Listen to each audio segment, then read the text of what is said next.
Welcome back to the Fifth Quarter Podcast. I'm your host, Caden Aguiar, giving you episodes weekly. NFL free agency is underway. Lots of moves made that we will go over and give my personal opinions on. We will recap on the most recent NBA games and give off the latest trends of teams and players and upcoming matchups as well. Man, Shai Alexander is looking very nice right now. We're going to look at NFL mock drafts as well as how March Madness is shaping up. And finally, to wrap the episode up, the World Baseball Classic here on this Tuesday evening here on Fifth Quarter. Make sure you follow the socials. TikTok, the Fifth Q Pod. Instagram, the Fifth Quarter _pod. Of course, the podcast, YouTube that you're listening on right now. And we are also available on Spotify at Fifth Quarter Podcast. So before I get into my first note that I was going to make, breaking news, the Ravens and Raiders trade for Maxx Crosby and the 2 first-round picks is called off after a failed physical, as reported.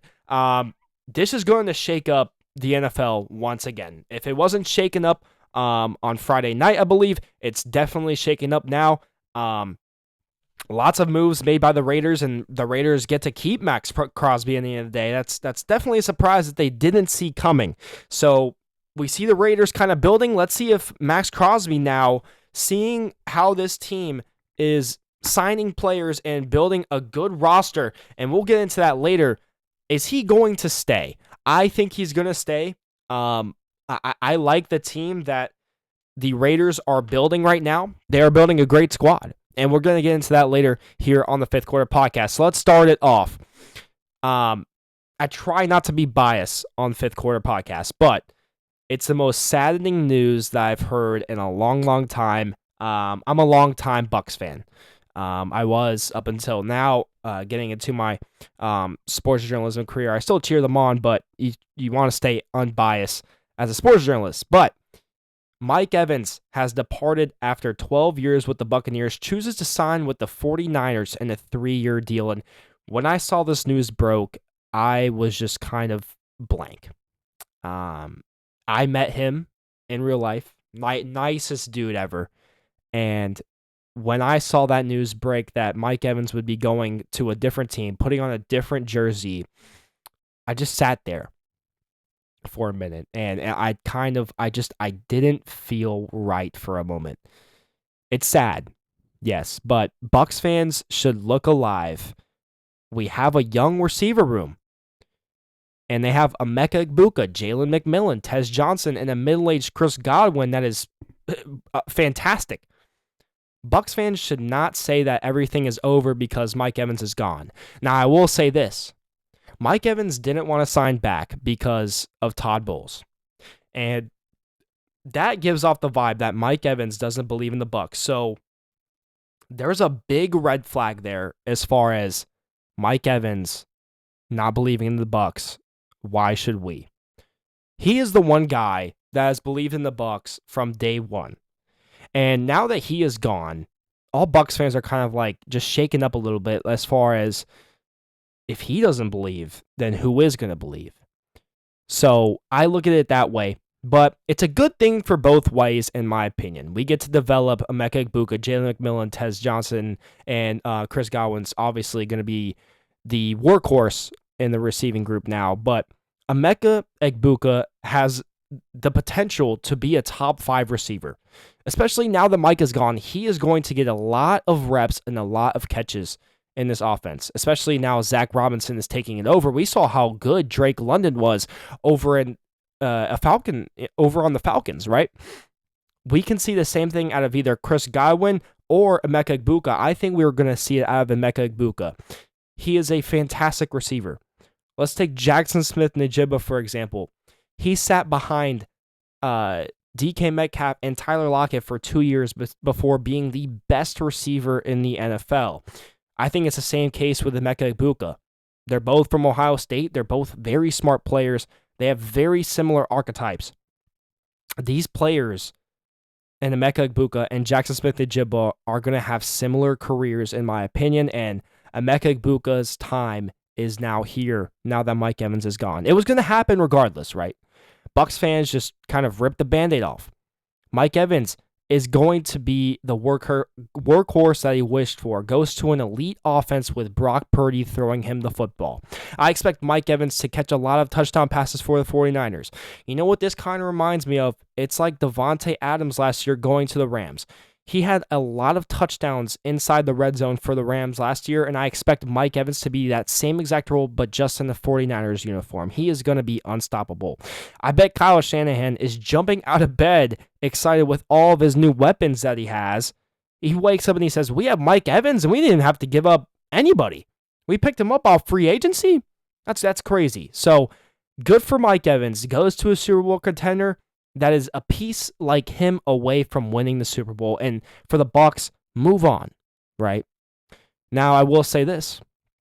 The Bucs should go sign somebody like a Trey Hendrickson to make Bucs fans kind of relieved, because they need edge rusher help.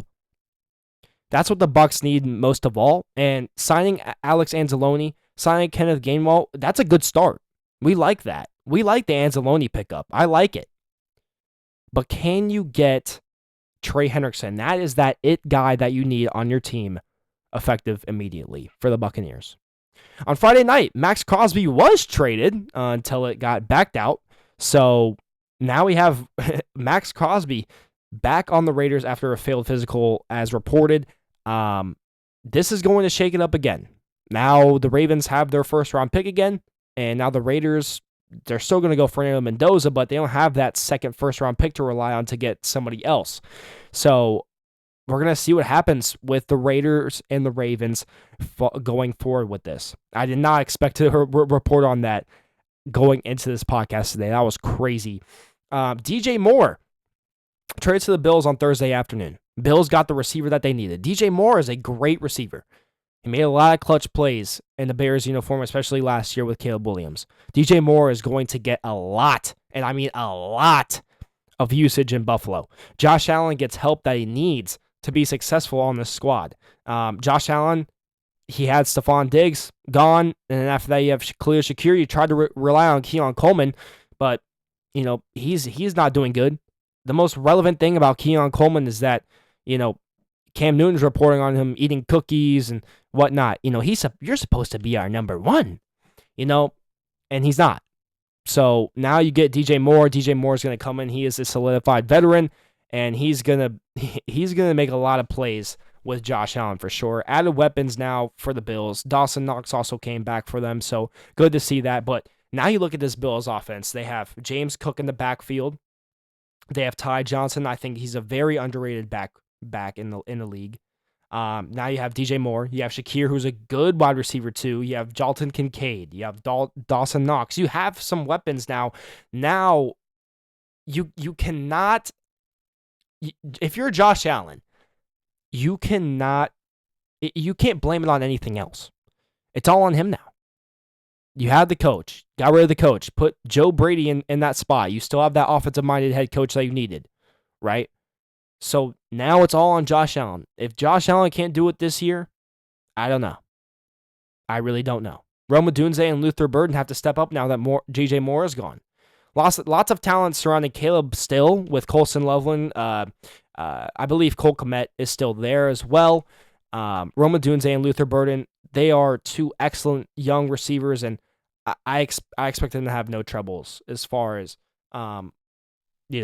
just Rome Odunze. He was playing great.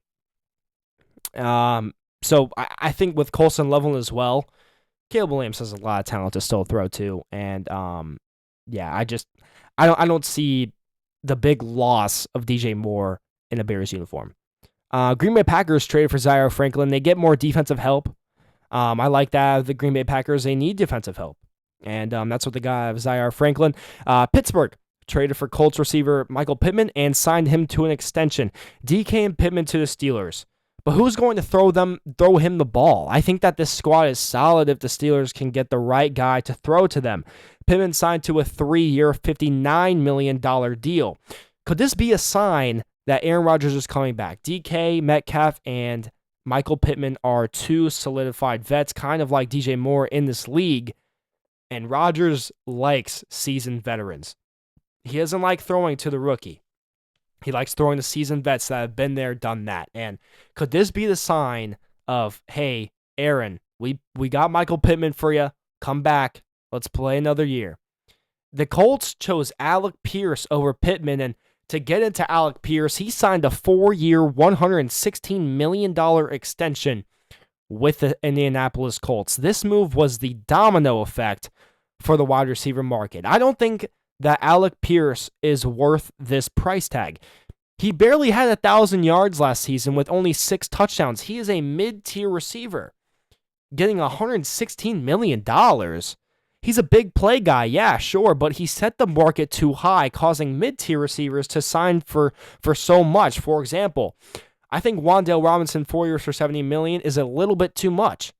Rashid Shaheed as well signed an extension with the Falcons, 3 years, $51 million. Wan'Dale Robinson signs with the Titans. Wan'Dale Robinson's going to be the number one there. And, and we'll get into it later. If Cam Ward can get a weapon as well, a.k.a. Carnell Tate, that team might be pretty good. But Wan'Dale Robinson getting paid $70 million is kind of crazy, in my opinion.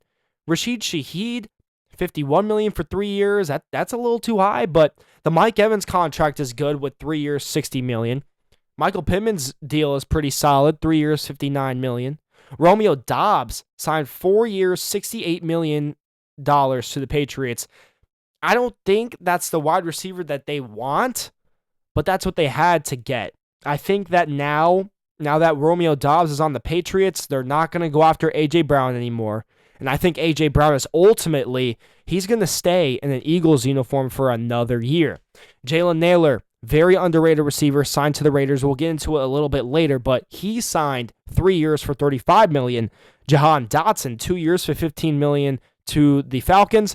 And Kendrick Bourne, 2 years, $10 million to the Cardinals. Wide receiver market went crazy this year, and it all started with Alec Pierce signing that 4-year, $116 million extension with the Colts. I don't think this is going to pan out well. I think Alec Pierce, yeah, he's a big play guy, but he's not a wide receiver one in my eyes. But hey, I mean, let's see if he can surprise me this year, honestly. The Panthers made some moves in free agency, specifically 2 big guys. That's all they needed. Jalen Phillips signs 4 years, $120 million. They got the edge rusher that they needed. They got him. Derek Brown, run stopper. But they got Jalen Phillips now, and he's really going to be a difference maker on this Panthers squad. Also, All-Pro Devin Lloyd, most underrated free agent available. He might be the best free agent that was available, signed with the Panthers, and they got him for a bargain, 3 years, $45 million. So they filled in some defensive holes that the Panthers had made, and the Panthers are now making moves after competing in the playoffs. These pieces right here can put you in prime spot to make a playoff push. The Panthers, and I'm saying this now, the Panthers are legit. Watch out for them coming this year and a couple years ahead. Bryce Young is really starting to be the leader on that team. They're putting faith in them. They're putting trust in them. Dave Canales is really letting that process work. And now you add Jalen Phillips and Devin Lloyd. And now the Panthers are a legit contender in the NFC. The Raiders are also big, legit spenders as well as the Panthers, but they did it more in a different direction. They got the best free agent signing this year, honestly, to the team that you needed. You signed center Tyler Linderbaum, 3 years, $81 million. That is the best move the Raiders could have done. Fernando Mendoza is looking at his phone, seeing Tyler Linderbaum signed for $81 million for 3 years, and he said, yes, I have a center, the second best center behind Creed Humphrey in the NFL. He is going to set him up for success, and that's why they did this move. That's why they paid him an absolute bag, is because the whole point of that is to make Fernando Mendoza comfortable and to ease him into the playbook so that he starts becoming successful. They also got Kwity Paye, 3 years, $48 million. That's a solid edge rusher for them. I love these moves right here. Quay Walker, 3 years, $40.5 million. His teammate from Georgia, Nakobe Dean, 3 years, $36 million. Jalen Naylor, 3 years, $35 million. Re-signed Eric Stokes, 3 years, $30 million. Now, I'm not saying this. I'm not saying that they are Super Bowl bound, but this is a roster that is built methodically, and you can tell it right here, right now. They are big spending, and they're doing it in the right way possible. The Raiders situation has all of a sudden become that much better for Fernando Mendoza to come in. And also, I'm going to say this too. Tyler Lindenbaum is also doing a service to Ashton Jeanty as well, creating those open lanes for him. I think that if the Maxx Crosby trade really went through with that pick that they had, I think that they would have gotten an offensive lineman. But now that trade is called off, I don't know. I think maybe day 3 of free agency, we can really see them start to sign more offensive linemen, maybe a guard. So I like these moves that the Raiders are doing. I think they have a little bit of work to do as far as free agency does. If they have any cap remaining, I say go grab another offensive lineman. Because with that pick, you were supposed to take an offensive lineman, in my opinion, and now you can't do that. So now you have to spend more money in free agency to get a good offensive line for Fernando Mendoza and Ashton Jeanty. Speaking of Ashton Jeanty, the running back market is alive and well in this free agency. Super Bowl MVP Kenneth Walker signs 3 years, $43 million contract with the Chiefs. This is a crazy deal. And this happened as soon as free agency started. Kenneth Walker to the Chiefs. I think the Chiefs kind of jumped the gun with this, honestly. But I will say this. I think the Chiefs had the ninth pick in the draft. And I think before the combine started, they were going to say, hey, we're going to take Jeremiah Love with the 9th pick, really shake things up. But he had a great combine. And when you have a great combine, you start to turn heads of all these teams. And now you can really see, and we'll get into it later, Jeremiah Love really being a top 5 pick, honestly. He could go as high as 4 in this draft to the Titans. He can. He really can. So they just settled on, hey, we're going to get Kenneth Walker. We're going to get the Super Bowl MVP, and we're going to rock with that. Now, that's a big, fat contract for a running back. 3 years, $43 million, but this could be a really good move for the Chiefs if they play this right. Travis Etienne, the former Jaguar, coming off a fantastic year. I think he had 11 scrimmage touchdowns this year, signs with the Saints on a 4-year, $52 million contract. And I have one question off of this. Travis Etienne is a fantastic running back, but where does this leave Alvin Kamara? Is he going to stay on the Saints? Is he going to move? But I really like Alvin Kamara as far as a passing game goes still. If I'm the Saints, I'm kind of doing a Jahmyr Gibbs, David Montgomery strategy there. I really like that backfield. Travis Etienne, Alvin Kamara, that's a really good backfield and very talented. J.K. Dobbins finds a home in Denver, gets re-signed 2 years, $20 million. I really like J.K. Dobbins. He's a nice player. And for him to find a home finally, it just warms my heart. Because I remember when he came in, had all those injuries in Baltimore, and then after that went to the Chargers, balled out. The Chargers didn't want to re-sign him. And then now he's home in Denver. And he has really found a home, honestly. He has played great football as of late. Kenneth Gainwell signed a 2-year, $14 million deal with the Bucs. And for him to compliment Bucky Irving, that's going to be a great play as well. Kenneth Gainwell is a very underrated back. He did a lot for the Steelers offensively last year, and now bringing that to the Bucs, he can really add a spark to them as well. Steelers get a huge steal. Probably the biggest steal as far as running backs go, Enrico Dowdle. 2 years, $12 million bargain. He's a starting running back. He's a great running back. I think that Enrico Dowdle is almost better than Travis Etienne. And you get him for $12 million on a 2-year for 2 years? I mean, that is crazy. I think the Steelers really got a steal with Rico Dowdle there. Tyler Algier, I thought he was going to sign with the Buccaneers, but Tyler Algier signs a 2-year, $12 million deal with the Cardinals. That's a crazy move as well. Tyler Algier, I'm assuming that he's going to be the starting back until James Conner gets back whenever that ballpark is. But Tyler Algier to the Cardinals, that's a good move. And then today, Isaiah Pacheco signs with the Lions to complement Jahmyr Gibbs. We don't have disclosure on the dollar amounts or how many years, but Isaiah Pacheco signs with the Lions to complement Jahmyr Gibbs. Kind of gives you that Sonic and Knuckles feeling there. Malik Willis really got the bag. Signs a 3-year, $67.5 million deal with the Dolphins. He's going to be a great starter, in my opinion. He got a contract like a Baker Mayfield, Sam Darnold entry deal, and only off of 6 starts, you know that Malik Willis is a starter in this league. I think he is. I think he's going to be great. I don't think the Dolphins are going to be great, but I know that Malik Willis himself is going to be an accomplished QB, and he's going to be great on the Dolphins. I think they really found their guy here with Malik Willis. The Giants, they get a few pieces so far in free agency. Isaiah Likely, 3 years, $40 million. Tremaine Edmonds, 3 years, $36 million. Greg Newsome, 1 year, $10 million.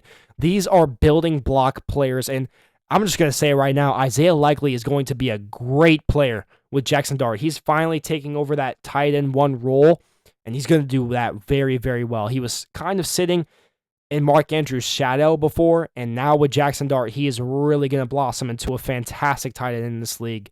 Signing Tremaine Edmonds is a very underrated pick. He's a great linebacker, and then Greg Newsome, very, very solid cornerback that is much needed on the Giants.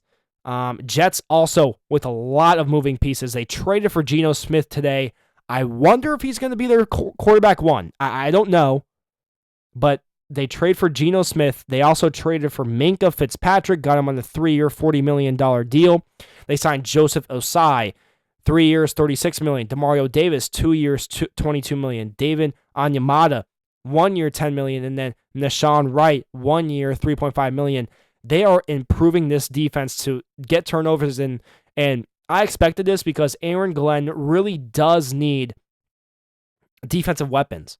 He didn't really have it last year. He had it up until Sauce Gardner got traded, Quinn Williams got traded, and then you just kind of look and you're like, oh, wow, we don't really have anybody. You have Quincy Williams, and Quincy Williams is now gone. So you improve that defense, and now Aaron Glenn has a little bit to work with on this defense.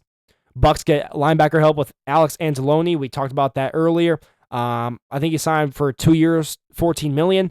But the Bucks really needed Alex Anzalone, and he's really going to fit in there. He's a plug-and-play guy. You can really just put him in, and he is going to play outstanding for this Bucks team, no doubt.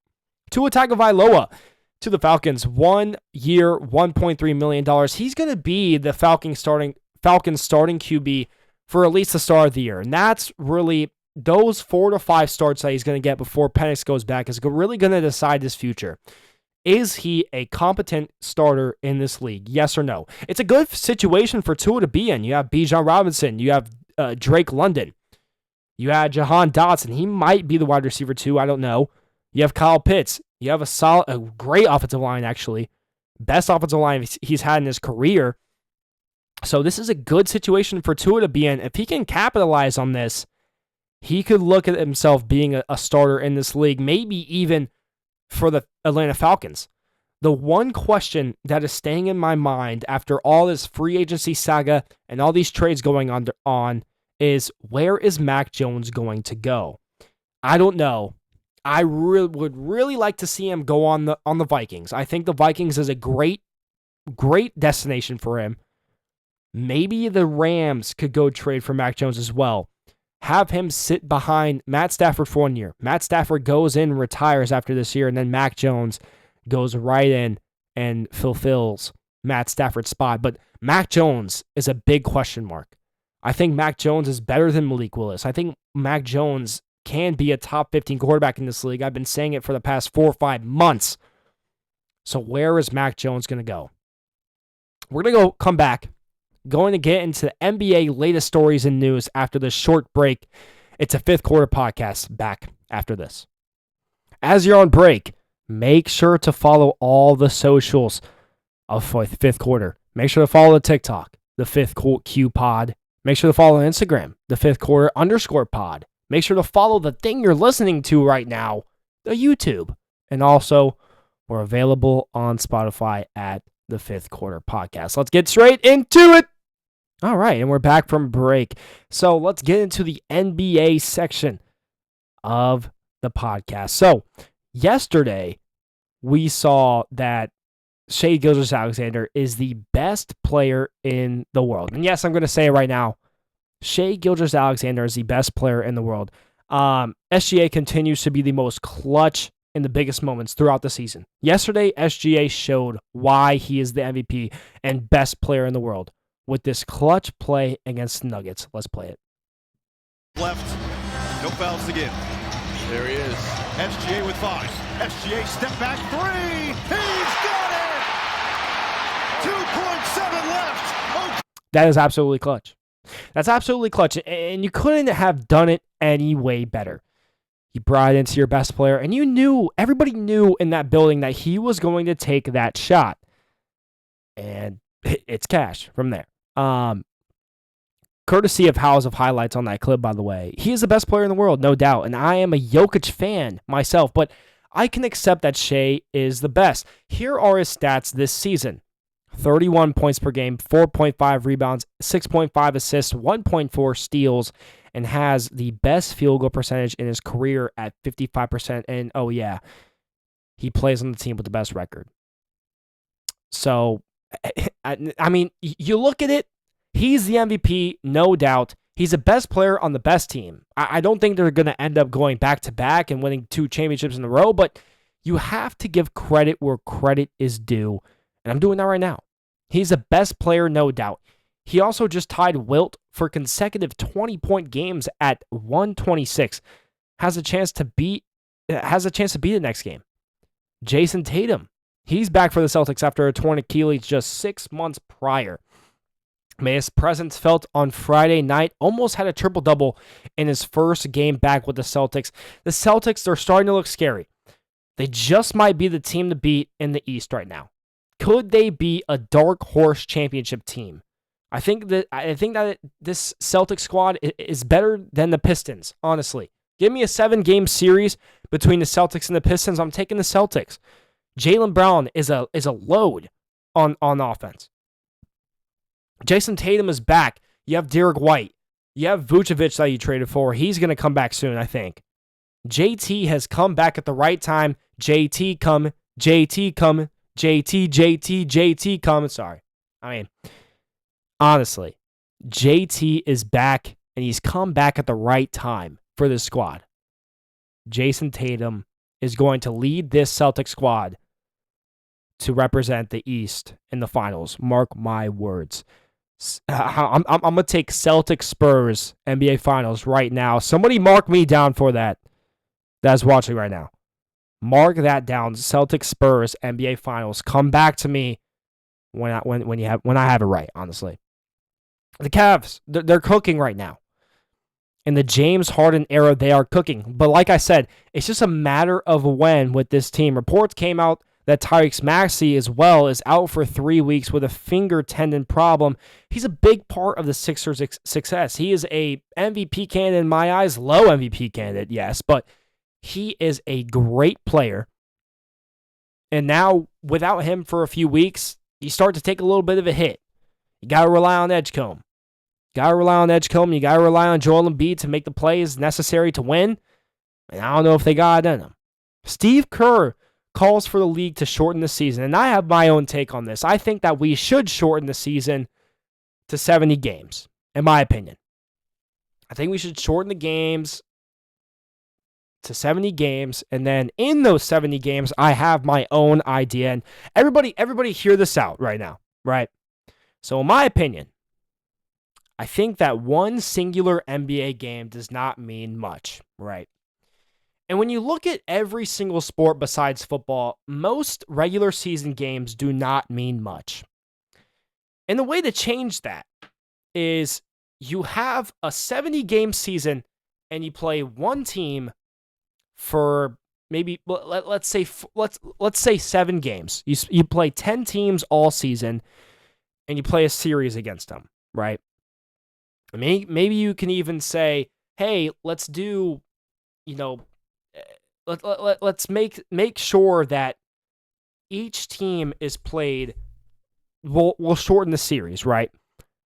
I like the idea that they do series wins. You know how in baseball they have, hey, this team plays this team 3 times, and after that, they get like a series win, but it doesn't really count towards a record. It's just a series win. I think series wins should really matter in the NBA. And that's because more viewership, in my opinion, lesser games, you're going to have those players available. And when it comes to a tiebreaker in the series win, those wins mean something now. If you lose one series, that's going to put you in a worser spot than losing one regular season NBA game. One regular season NBA game doesn't equivalent to anything. It's just entertainment. And that's why these players take load management, is because they don't want to play every single game. It's not like Kobe. They don't want to play every single game for the fan in the nosebleeds anymore. It's a business. It's money. They want to take care of their bodies. These players care about their own health and their own individual rep. And now we're playing 82 games, and a lot of these players, and this is why Cade Cunningham can win MVP right now, because, and Cade Cunningham is a great player. Don't get me wrong. But this is why you don't have Jokic in there, right? Jokic cannot win an MVP. Doncic can't win an MVP because they have missed too much time. I think if you change that a little bit, shorten the amount of games played, gets rid of load management, now you're looking at a fantastic NBA season with games actually meaning something. So that's my take on that. I completely agree that they should shorten the season, or at least do something to make wins more impactful. NFL mock drafts are here, and we're getting closer and closer. It's coming in April 23rd. Mock drafts keep coming out. Let's take a look at ESPN's top 10 after a couple days of free agency. It is updated. So, number 1 pick, Fernando Mendoza to the Raiders. Blatant pick, but Mendoza has a better situation now in front of him after a couple days of free agency. Gets the second best center in the league in Tyler Linderbaum. We were talking about that earlier. And a weapon in Jalen Naylor. Number 2, David Bailey, Texas Tech to the Jets. Jets really get the best available player. They need the best available player, and David Bailey is a great pick. Jets need anything. And David Bailey can really set the tone on this Jets defense going forward. And Aaron Glenn would have a blast with him as well. Number 3, Arvell Reese, Ohio State to the Cardinals. The defense is a must-need for this team. Outside of Budda Baker, this defense is bad. Arvell Reese adds a player that can rush the QB.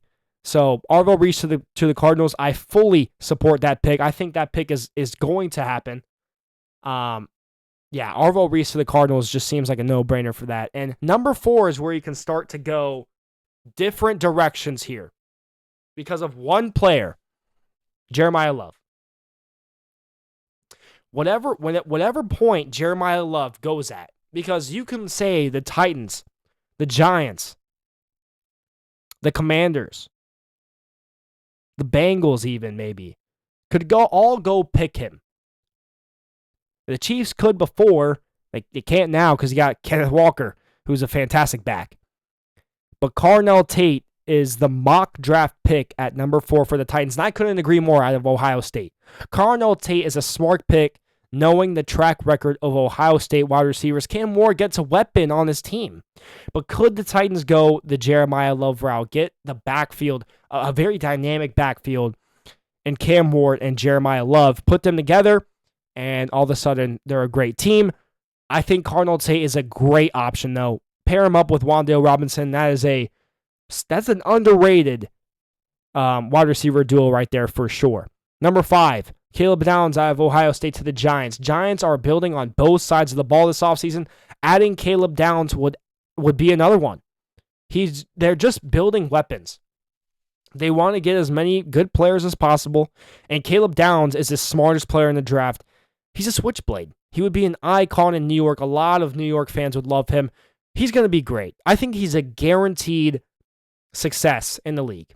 If you want the safest pick in the draft, Caleb Downs is probably the safest pick in the draft And him going to the Giants could really be a good pick there.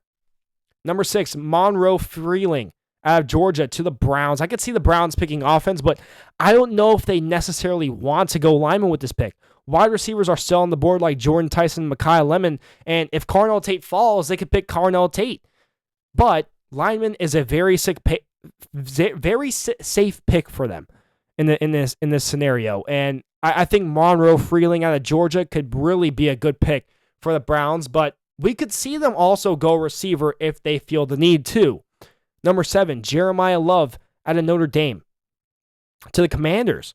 He is the pick that is unknown in this draft. A lot of teams want him. It's a matter of when he goes. Whatever pick he goes is the trajectory of the first 15 picks in the draft. He could go as high as 4 in this draft, like I said before. Dynamic player. Plug and play for him. Before his combine, maybe he was going in the 10 to 15 range, but now he's going top 5. He could go top 5. He's definitely going top 10 for sure. It's just a matter of what team is going to pick him. They have the Commanders picking him, and I can agree with that. But what if the Titans really go and pick him, it's going to mess up the whole draft board as far as that goes, because then you have more receivers on the board. And then a team like the Commanders says, oh, man, we could really use a receiver like that. We could use a receiver like Carnell Tate or Monroe Freeling out of Georgia for the Browns. Just wipe that off. Go get Jordan Tyson. Go get somebody like that, right? So with Jeremiah Love, when I'm looking at the draft, and on draft day, wherever Jeremiah Love goes is kind of the script for how the rest of the rest of the top 15 is going to go, probably. Mekhi Lemon, USC to the Saints. I like this wide receiver pick to complement Chris Olave. I do like Jordan Tyson a little bit more with this pick, but Lemon is a dynamic player too. Saints should pick an offensive weapon, no doubt. They should pick Mekhi Lemon, Jordan Tyson, maybe even go Kenyon Sadiq if they really wanted to go frisky there. But I like the Mekhi Lemon pick to the Saints. Francis Mauigoa out of Miami to the Chiefs. Release of Jawan Taylor triggers this pick and gives Patrick Mahomes protection, creates a better line for Kenneth Walker to run through as well. I think that's a no-brainer pick. The Chiefs are going to go offensive line no matter what. They could go Spencer Fanow, I think his name is. It's just they're going to pick an offensive lineman. It's just which one they're going to pick, right? I think Francis Mauigoa is the best offensive line pick in this draft, but we'll see. I think the Chiefs are really just going to pick offensive linemen for sure in this draft class. And then at number 10, Rueben Bain Jr. out of Miami to the Bengals. Bengals are building on defense finally. They got Boye Mafe in free agency. Trey Hendrickson is now gone. With my opinion, Rueben Bain is the best player in the draft. He's the best defensive player in this draft, no doubt. In my opinion, he is. He is a steal at pick 10. Bengals would be dominant with him in this lineup. And I really like the Rueben Bain pick. I think he's a top 5 pick. I think he's the best defensive player in this draft. Maybe Caleb Downs can compete with that. I don't know. But Rueben Bain is a really great player, was very dominant in college, and he's going to dominate in the NFL for sure. When we come back, we're going to wrap up this episode talking about March Madness, how everything is shaping up, and World Baseball Classic. It's a fifth quarter podcast on this Tuesday evening. Back after this short break. As you're on break, make sure to follow all the socials of fifth quarter. Make sure to follow the TikTok, the Fifth Q Pod. Make sure to follow Instagram, the Fifth Quarter _pod. Make sure to follow the thing you're listening to right now, the YouTube. And also, we're available on Spotify at the Fifth Quarter Podcast. Let's get straight into it. And we're back after break. So, reports just came out. Bam Adebayo of the Miami Heat just had an 83-point game, breaking Kobe's 81-point record. This is something that is culturally bending for the NBA. We haven't seen an 80-point game since Kobe's 81, and he's passed away, unfortunately, but we got Bam Adebayo at 83 points now, and this is just, like, I've just been sitting here for the past 5 minutes on my break, just like, wow. This is crazy. As I was watching the end of the game, they weren't even playing basketball at the end. It was just crazy. Absolutely crazy. And I can't believe what this day in sports is like. Maxx Crosby trade gets canceled. Bam Adebayo drops 83. Just two crazy things that have happened. It's insane. And this is one day that's going to change NBA history and NFL history. It's insane how he dropped 83 points. I saw that he had 41. I saw that post on Instagram. I said, hey, I'm going to check ESPN to see how many points he has now, because that was 43 minutes ago when he had 43 or 41, sorry. And then he had 70 with 10 minutes left, and I was like, I got to tune into this game and watch it. And I watched it. They weren't even playing basketball. They you weren't going to stop him. You were either going to foul him and he was going to make his free throws, or he was going to get a bucket. And it's just crazy that he achieved that feat. It's insane. So, props to Bam Adebayo. I did not think I was going to be reporting on anything like that. So that is part of the NBA segment there. But now let's get into March Madness after that crazy game. It's not going to leave my mind, honestly. I'm a nerd for sports, and that is just ultimate nerd for me. But anyways, March Madness from Bam Adebayo, but March Madness is coming up itself. The best time of the year is coming. Here are some of my sleepers and things to watch out for in March Madness this year. So first off, Arkansas is a good team in March Madness. They have one of the best players in Darius Acuff. Malik Thomas as well to support him, and an experienced head coach. I see them as a Sweet 16 team at the base, at the least. They could make a run at the Elite Eight or maybe even the Final Four, honestly. They're a good team. They also have Billy Richmond. They have a good team. I think they can make the Sweet 16.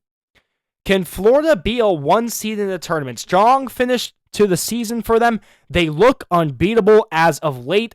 Ruben Chinyelu, Alex Condon, Xavier Lee, they have a phenomenal team. Can they put it together to be a 1 seed and prove that they can go back-to-back in the tournament? Can Florida State make a strong outing in the ACC tournament to make a case for them being a March Madness team? If they make a good run in the ACC tournament, I see them sneaking in to the March Madness tournament and entering the dance there. UConn is going to be an upsetting team in the tournament.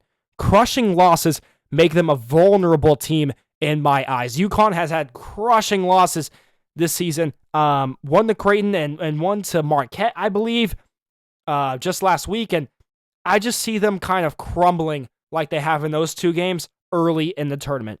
Watch out for Purdue in the tournament. Braden Smith is a bucket getter and will be a force in March Madness. Braden Smith is my favorite college basketball player. I think just the way he facilitates the ball, just the way he plays point guard, he's so great. And watch out for them in the tournament. He's going to want to make a run. They're going to be great. They were good last year. They're going to be even greater this year. Don't expect much out of BYU. Their team is AJ DeBonza's show. That's what it is. No help for him. AJ DeBonza turns over the ball way too much for my liking. So I don't think BYU has a supporting cast to do it in the dance. I don't. So expect them to get. I'm gonna be honest. Be bold here. First round exit for AJ DeBonza and BYU. Onto the World Baseball Classic, and then we wrap things up here. USA beats Mexico 5-3. Bobby Witt is a force in the outfield. Paul Skeens looks great. USA plays Italy tonight at 9 p.m. Dominican Republic is a force. I don't think anyone is going to stop them. They are flat out amazing. Fernando Tatis is on that team. Juan Soto, those guys are phenomenal. Japan was foot on gas today, winning 9-0 today. And can USA win the Baseball Classic, yes or no? Patriotic move for me. I think USA can win it all against Dominican Republic. I do. I think that we have a strong outfield, strong batters, really good pitching in Paul Skeens. So I think we're going to give Dominican Republic a run for their money, if you will. in this tournament. But anyways, tomorrow is going to be a great day. It's going to be an interview with a local legend and coach for FPC Bulldogs, Johnny Hampton. Stay tuned for that tomorrow. And that's all for it today. Fifth quarter is out. See you guys tomorrow.